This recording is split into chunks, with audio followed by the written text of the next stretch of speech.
Bonsoir à vous tous. Il est partout, sur toutes les couvertures des magazines, sur tous les plateaux de télévision, mais surtout sur les yachts de tous ses grands amis, les patrons des médias français. C'est vrai que Nicolas Sarkozy est un véritable animal politique et médiatique, et il l'a prouvé lors de son élection à la présidentielle française. Seulement voilà, Sarkozy président n'a pas réfréné ses appétits médiatiques, au contraire, il en use et il en abuse.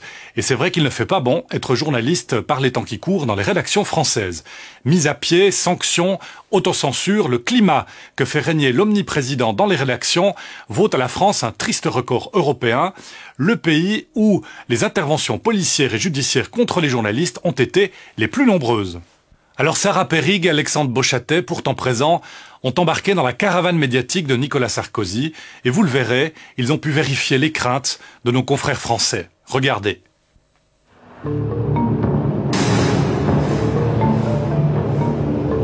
Ce jour-là, nous décidons de nous rendre dans le temple de l'humour radiophonique, dans ces fameux studios du Fou du Roi, cette émission quotidienne de France Inter où presque tous les dérapages sont permis.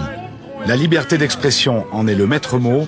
Ici, Nicolas Sarkozy en prend régulièrement pour son grade. Et oui Stéphane, j'avais oublié de vous prévenir. Bah oui. Je suis suivi par une équipe de la télévision suisse romande qui réalise un reportage sur les rapports compliqués du président Sarkozy avec les médias. Et vous savez ce qu'ils ont eu le culot de me demander? De faire une chronique hostile à Nicolas Sarkozy exprès pour leur venue. Elle est belle, la fameuse neutralité suisse. C'est pas votre genre en plus. Non, en plus, ces salopards ont osé me demander de dire du mal du président de tous les Français. Les arroseurs arrosés. Mais en réalité, les ch'tis suisses n'ont rien contre Nicolas Sarkozy. C'est aussi ça, la dérision sur France Inter. C'était Didier Porte. En tout cas, le ton est donné. La France entière connaît désormais le but de notre reportage.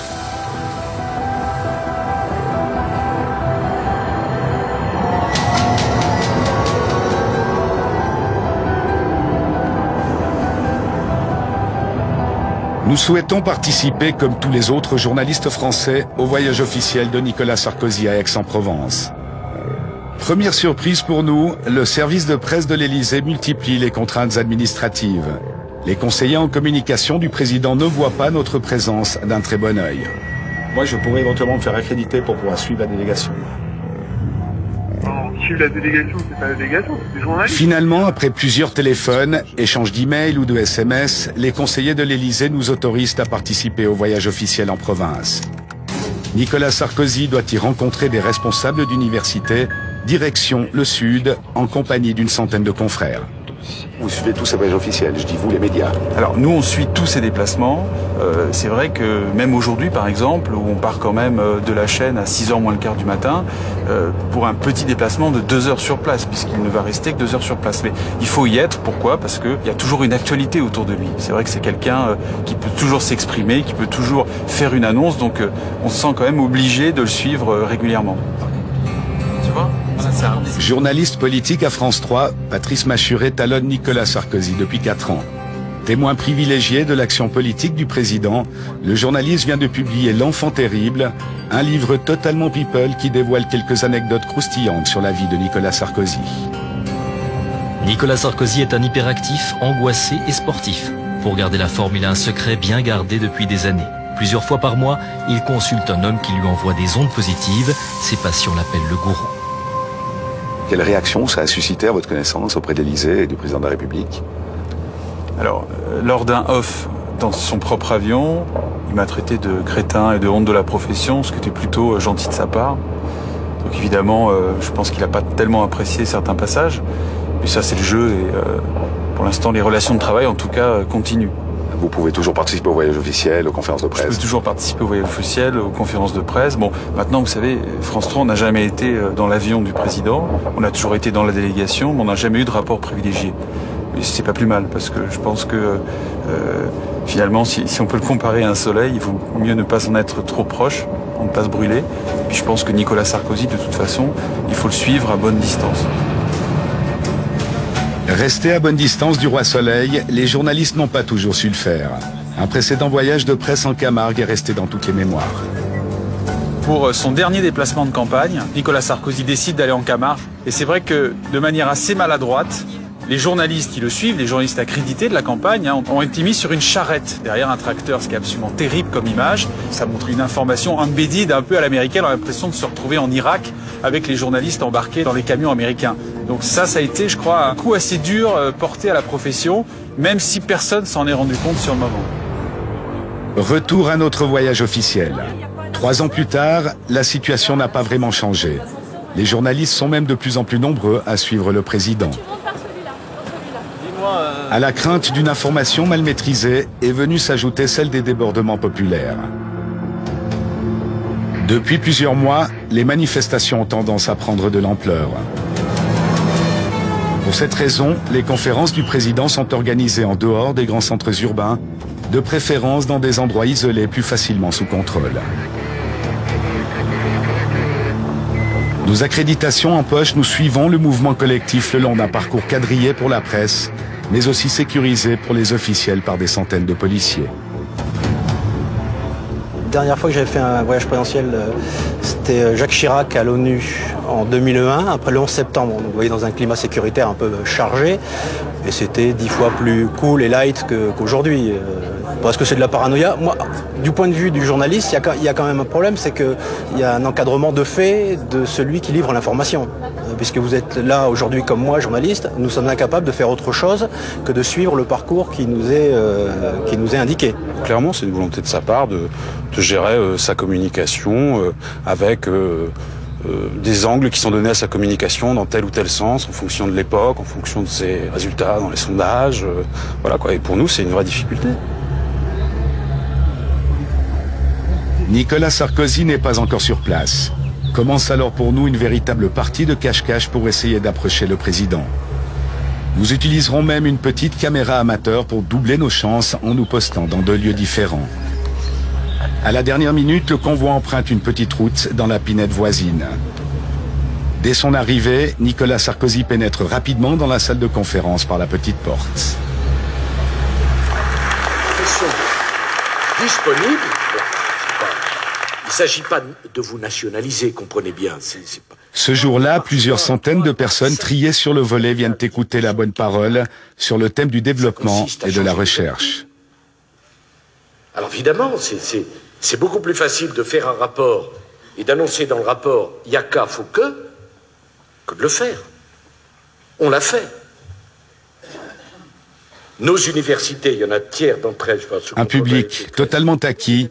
Aucun risque de débordement. Près de 200 journalistes sont également présents dans la salle. Ils ne pourront poser aucune question. Aujourd'hui, Nicolas Sarkozy est venu rassurer le monde de la science. Journalistes, circulez. Merci d'être venus. Il n'y a rien à voir. Tout à l'heure, on a voulu poser une question d'actualité à Nicolas Sarkozy, qui n'avait pas envie. Donc il faut qu'on force un peu, qu'on essaye de se placer à la porte, la dernière porte qu'il va emprunter pour pouvoir essayer à la cantonade de le faire répondre. Mais évidemment aujourd'hui, ce qu'on a senti, c'est qu'il ne voulait pas nous parler. C'est vrai qu'il est aussi en ce moment très fatigué, parfois en colère contre des articles ou des unes d'hebdomadaires. Il faut savoir qu'en France, il fait quasiment la une d'un hebdomadaire chaque semaine, voire la une d'un journal. Donc c'est vrai que tous les articles ne sont pas forcément à sa gloire. Et je ne peux pas vous dire qu'il aime énormément les journalistes en ce moment. Assurément pas, nous l'avons rapidement compris à notre dépens. Nous n'avons aperçu Nicolas Sarkozy qu'à bonne distance. Les journalistes devront finalement se contenter d'un départ en catimini, le défilé des limousines présidentielles dans l'objectif. Dans d'autres circonstances, il arrive au contraire que les journalistes en aient pour leur argent, lorsqu'ils n'en prennent pas carrément pour leur grade. Vous occupez de manière fréquente, sinon continue, la scène médiatique. Vous êtes à l'origine de la plupart, sinon la totalité des initiatives gouvernementales. Vous êtes le chef d'État ou le chef de gouvernement du monde démocratique qui détient le plus de pouvoir.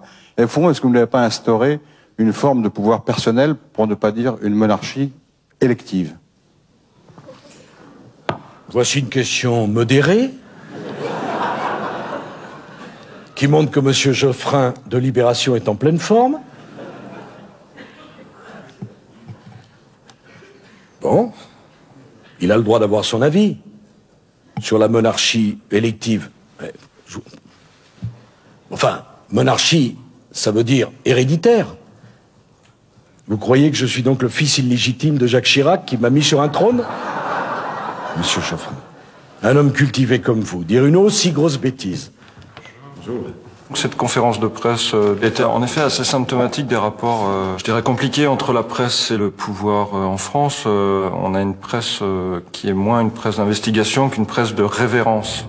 Si un confrère pose une bonne question qui ne plaît pas au monarque, personne ne va le soutenir. Si le monarque tape sur le confrère, les gens vont sourire. C'est une sorte de théâtre de la cruauté télévisuelle, parce que ça donnait le spectacle d'un Nicolas Sarkozy qui, lui, a parfaitement compris le système et donc se joue des journalistes, se joue de leur faiblesse, parce que si les journalistes présents faisaient corps et obligeaient le monarque à répondre aux questions, etc., l'ambiance serait tout à fait différente.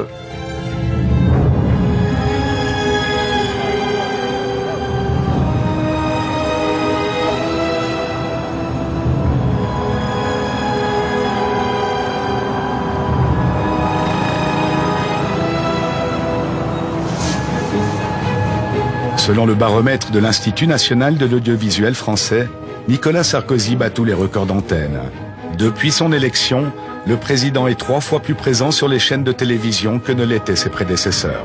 Le président Sarkozy, à la différence de Mitterrand et de Chirac, qui étaient des hommes qui avaient été élevés dans le verbe, dans les livres, mais pas du tout dans la télévision. Les deux, Mitterrand et Chirac, ont eu du mal à apprivoiser l'outil télévision. Lui, Sarkozy, il est tombé dedans, c'est-à-dire il a moins lu dans sa jeunesse ou dans son enfance que passer du temps à regarder les séries télévisées, à regarder les journaux télévisés. Et donc pour lui, l'accession au pouvoir, c'est l'accession à l'écran. C'est pour ça qu'il a aussi une admiration sans borne ou une attirance sans borne pour les stars, parce que lui-même rêvait d'être une star, et sa façon à lui d'être une star, c'était pas de faire du cinéma ou de la chanson, c'était de faire de la politique, et il est arrivé pour ce biais. Et souvent, il lui arrive de dire à des comédiens ou à des acteurs, on fait le même métier. C'est absolument extraordinaire, parce que pour lui, faire le métier de politique, c'est se montrer à la télévision, c'est jouer un rôle, c'est jouer la comédie. On peut imaginer que la politique, c'est tout autre chose que de jouer la comédie, mais pour Sarkozy, c'est jouer la comédie.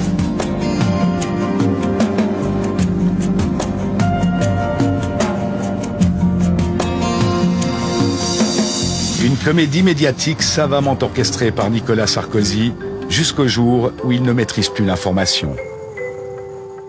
Le départ de Cécilia Sarkozy était connu du tout Paris, mais au nom de la protection de la personnalité, aucun média français n'osera briser la loi du silence. C'est finalement Le Matin qui ouvrira les feux. En aucun moment j'ai pensé qu'on serait les seuls. C'est juste le lendemain que je me suis rendu compte qu'on était le seul journal du monde qui parlait du départ de Cécilia. Alors j'ai pris peur, je me suis dit, oulala, est-ce qu'il nous a vendu une fausse information? Je lui ai tout de suite téléphoné et puis je lui ai dit, ouais, mais pourquoi les autres journaux n'en parlent pas, les télévisions, les radios, personne n'en parle? Il dit, mais tout le monde le sait, mais ils osent pas. Ils ont une peur bleue parce que c'est le futur président. On a appris par le Nouvel Observateur que Sarkozy et ses services de police ont quand même essayé à trouver qui était ce correspondant. Et ils ont eu une théorie du complot. Ils ont dit c'est Monsieur De Villepin, le Premier ministre de l'époque, qui nous aurait utilisé, qui aurait planté cette information en Suisse. Et ils ont inventé un très joli mot. Ils ont dit que c'était du blanchiment d'informations, c'est-à-dire on donne l'information à un journal suisse et tous les médias français pourront innocemment citer ce média suisse. La réplique présidentielle est immédiate. Les avocats de Nicolas Sarkozy déposent plainte à Thonon-les-Bains. Le journal sera condamné sur quelques points de détail, mais blanchi sur l'essentiel. Il avait bâti son ascension politique considérablement sur les rapports fusionnels, personnels, mais aussi professionnels qu'il entretenait avec son épouse de l'époque, Cécilia Sarkozy, qu'il qualifiait de sa conseillère la plus proche et dont il précisait bien qu'elle entrerait avec lui à l'Élysée ou que son destin ne se réaliserait pas. Et le tribunal a mesuré que, ayant utilisé ce levier très fort de la médiatisation d'un couple politique, l'un des composants de ce couple politique ne pouvait pas être totalement à l'abri de l'attention de la presse. 3 ans après ce verdict, le correspondant du Matin travaille toujours sous pseudonyme. Il devrait surtout pas se trahir parce qu'il subirait des conséquences. On a vu avec d'autres journalistes ce qui s'est passé. Il va pas se faire tuer comme en Russie, mais il subit des conséquences... sociales ou économiques. Oui, j'en suis certain. Quelques semaines plus tard, Paris Match n'hésite pas à franchir une nouvelle étape. Le magazine publie à la une les premières photos de Cécilia Sarkozy en compagnie de Richard Attias, son nouveau compagnon. Match est le magazine de l'image, de la photo, et des photos nous arrivaient. Cécilia et son ami ne se cachant pas, ils allaient se promener sur la Croisette, à Cannes, sur la Côte d'Azur, ils louaient une décapotable, et à Paris, les belles soirées d'été du mois de juillet et du mois d'août, ils allaient dans des restaurants très connus, et ils se mettaient plutôt en terrasse. Voilà. Et à un moment, la question se posait, quand allons-nous décider de publier? Et on a pris cette décision donc à la fin août parce que ces photos, toute une série de photos, avaient été achetées par le Times de Londres pour son édition du dimanche, le Sunday Times. Et quand nous l'avons appris, il nous a semblé que Match ne pouvait pas être à la traîne. Donc voilà.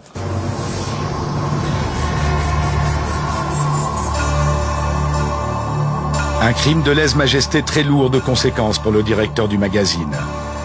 La forte amitié qui lie le propriétaire du journal au président de la République n'est sûrement pas étrangère à ce coup de jarnac. Moi, je pense qu'on va pas me virer. Je pense que c'est pas l'intérêt de Sarkozy, c'est l'intérêt de personne. Et je suis trop attaché à mon journal, à Paris Match. Et je me dis, si on me vire, c'est tellement mauvais pour Paris Match, ils vont pas le faire. Et malgré tout, je suis viré, et j'en suis surpris, mais je comprends. C'est-à-dire que le fait de m'avoir viré, d'être allé jusqu'au bout, d'avoir laissé croire que Sarkozy, m'expliquant que surtout il n'avait jamais demandé ma tête, mais le fait que ça arrive quand même, eh bien ça a contribué pour les autres à se dire « Ah, c'est possible ».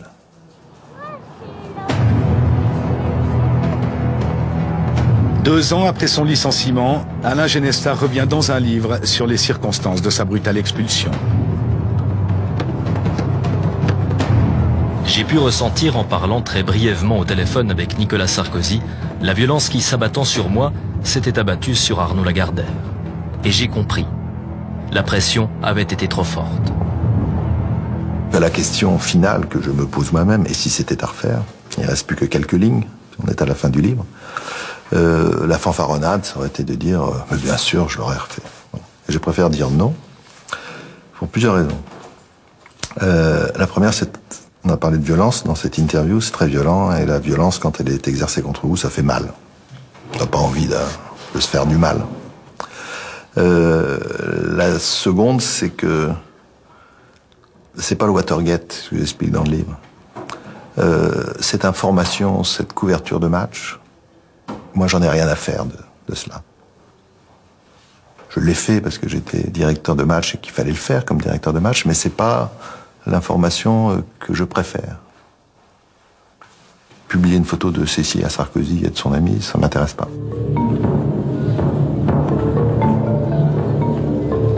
Observateur avisé, Daniel Schneiderman s'inquiète de l'influence grandissante exercée par Nicolas Sarkozy.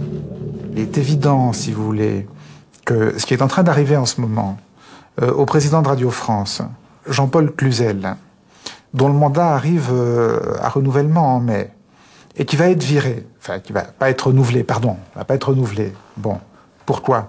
Non pas parce que ses résultats sont mauvais, ses résultats sont excellents. Mais il va pas être renouvelé parce qu'il y a, à 8h-5, le matin, entre 8h-5 et 8h-2, il y a un humoriste dont le ton déplaît à monsieur Nicolas Sarkozy. Et pour ça, le PDG de Radio France ne va pas être renouvelé. Et il le dit. Et tout ça se passe au grand jour. France Inter. La chronique de Stéphane Guillon va déchaîner les passions.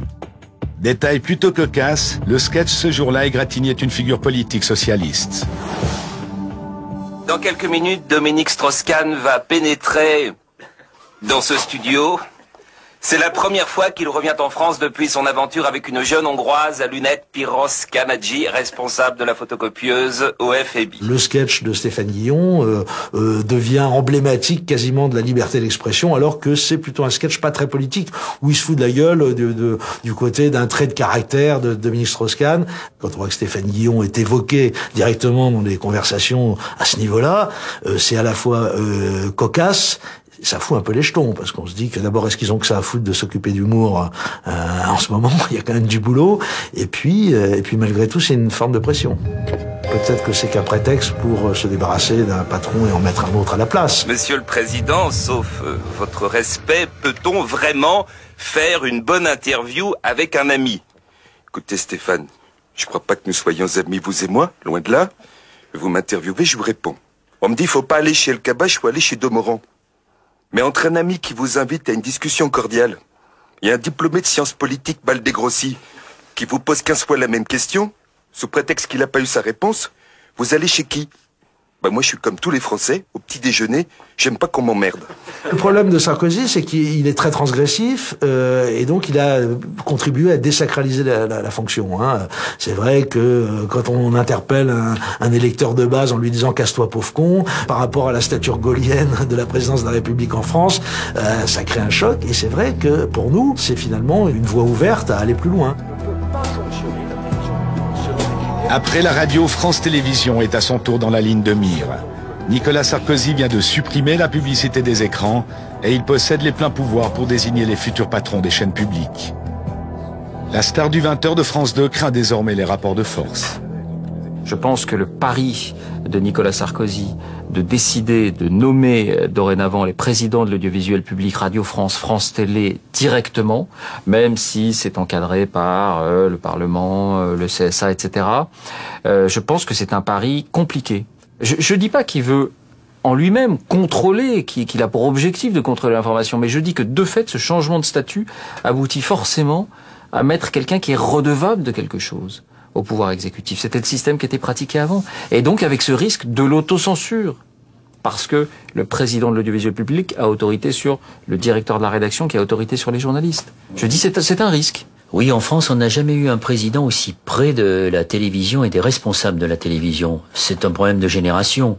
Et quand on regarde de plus près comment se sont construits ces réseaux, on s'aperçoit que ça a commencé très tôt, qu'il avait vraiment un dessein. Donc dès les années 80, dans la ville de Neuilly, où il était un tout jeune maire, il devait avoir 24 ou 25 ans, il a créé une association qui s'appelait Neuilly Communication. Et quand on regarde quels étaient les membres de cette association, ce sont les mêmes qui aujourd'hui ont les clés de l'ensemble de l'audiovisuel privé. Ce qu'il faut savoir, c'est que ce sont les mêmes qui sont aussi propriétaires de grandes entreprises, qui ont des relations très étroites avec l'État.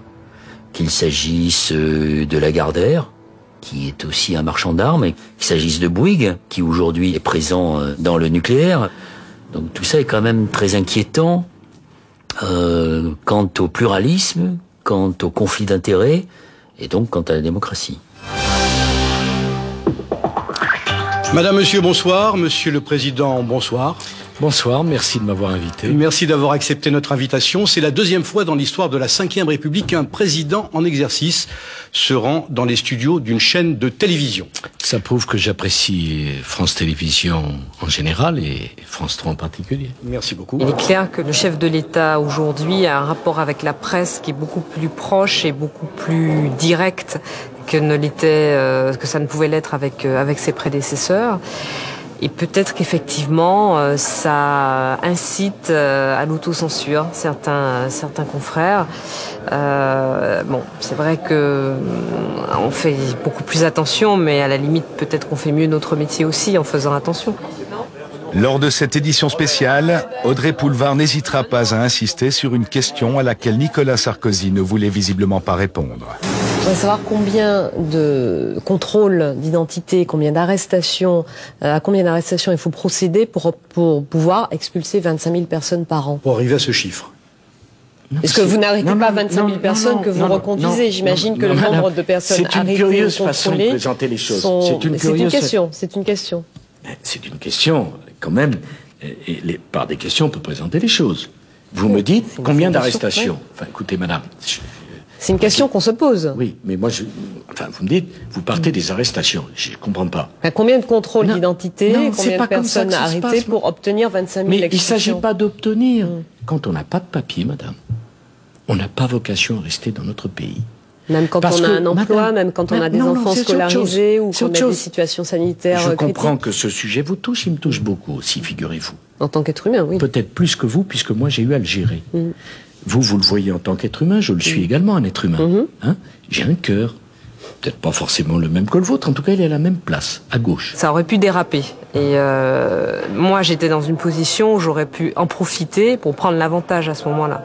J'ai préféré faire l'inverse, c'est-à-dire lui tendre une perche en lui disant oui, en tant qu'être humain, vous sous-entendez en tant qu'être humain, et non évidemment en tant que femme noire, parce que voilà, moi j'estime que mon métier c'est pas de mettre en difficulté ou de prendre l'avantage sur un invité, c'est de le pousser dans ses retranchements pour qu'il donne le meilleur de lui-même.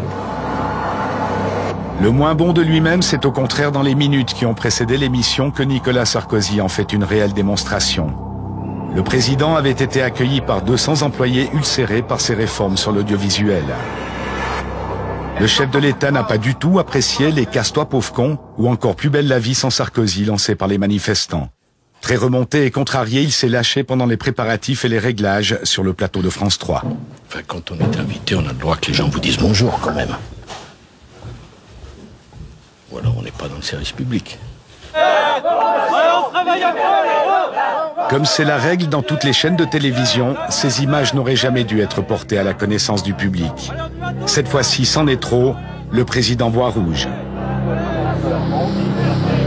Pour la première fois en France, après la diffusion de cette séquence sur le web, France 3 est obligé de porter plainte contre 2 journalistes du site Rue 89, et même contre 2 de ses collaborateurs soupçonnés d'avoir livré les images. Vous étiez très remonté contre votre direction. Elle me trahit comme elle trahit tout son personnel à travers moi. Ça, c'est pour moi, j'ai mis 23 ans de ma vie dans France 3, j'y ai laissé mon dos en Afghanistan. Il y a d'autres méthodes, quand même. Ça fait plaisir de voir Monsieur Clair à l'antenne. Tu es resté combien de temps au placard? 2 années, c'était la maison à côté. J'avais protesté quand on avait mis au placard. On y voit Nicolas Sarkozy dans ses rapports très décomplexés avec les journalistes. Il les tutoie, il rappelle à un des journalistes qu'il a été mis au placard. Il dit qu'il avait protesté contre cette mise au placard, ce qui montre qu'il intervient quand même un minimum dans le contenu des médias. Vous voulez pas poser une question d'actualité sur Carcassonne, non?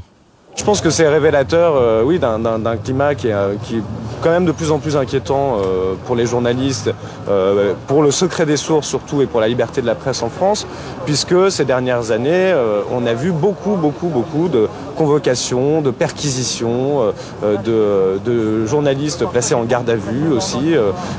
On a l'impression que ça s'accélère et c'est étonnant puisque le président avait, au moment de son élection, un petit peu avant, rappelé son attachement au secret des sources. La France détient aujourd'hui le triste record en Europe du nombre de perquisitions dans les rédactions et du nombre de journalistes mis en examen ou placés en garde à vue. La France fait moins bien aujourd'hui que les nouveaux entrants dans l'Union européenne, des pays comme la Pologne, la Bulgarie, la Roumanie, où il y a encore pas longtemps, des journalistes pouvaient se faire casser la gueule au coin d'une rue parce qu'ils avaient enquêté sur une affaire sensible. Finalement, face au soutien du monde médiatique et à l'ampleur que prend cette affaire, les 4 journalistes seront relâchés le jour même. À trop vouloir étreindre le roi, de nombreux journalistes se sont fourvoyés. Mais à trop vouloir approcher le soleil, le roi lui-même a peut-être fini par brûler ses propres ailes.